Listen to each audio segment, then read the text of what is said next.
Let me ask you some questions about the presidency and a Trump presidency. Okay. Will you talk as much as a president as you do as a candidate? Will you be on TV all the time, giving rallies, that kind of thing? Well, I think I would be giving rallies. I want to rally this country because our country has no spirit. I would certainly probably not talk as much. Look, right now originally we had 17 people. Now we're 14 people and 13 people. A lot of people are going to be dropping out. You mean other candidates in the race? Other candidates. And so obviously I have to do a lot of talking. You know, I'm getting hit from 15 different sides. I like to defend myself, right? But no, I would be a much different person, I think, as president, but I would be very enthusiastic, like I am right now, toward the country. We need spirit. We need a cheerleader.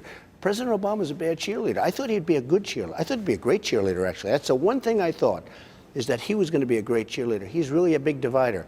We need cheerleading. We talked to some of your supporters, and a few of them said when Donald Trump gets in to be president, he'll have people to coach him and kind of take off these rough edges of the things he says. Are they right? I don't think I have rough edges. I'll be honest with you. I went to an Ivy League school. I was a good student. I went to the Wharton School of Finance, the best business school in the world, probably, certainly, I mean, one of the great schools of the world. And I can be more politically correct than any coach that they can get me. I can be the most politically correct person with you. I could say something at the end of this interview. You would say, wow, was that boring? Give us a perfectly political correct thing. Here's the problem with political correctness. It takes too long. We don't have time. We don't have time.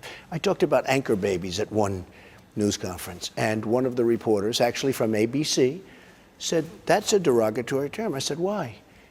He said, well, it's derogatory. He didn't know why. And then I said, well, what would you call them? The babies of undocumented immigrants. So he gave me like a 7 or 8 word definition. I said, we don't have time for that. I'm sorry, we don't have time for that. Now look, I can be the most politically correct person that you've ever interviewed.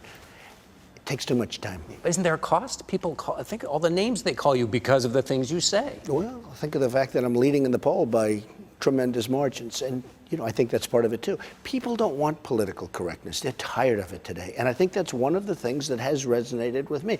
I don't go out of my way to be politically incorrect.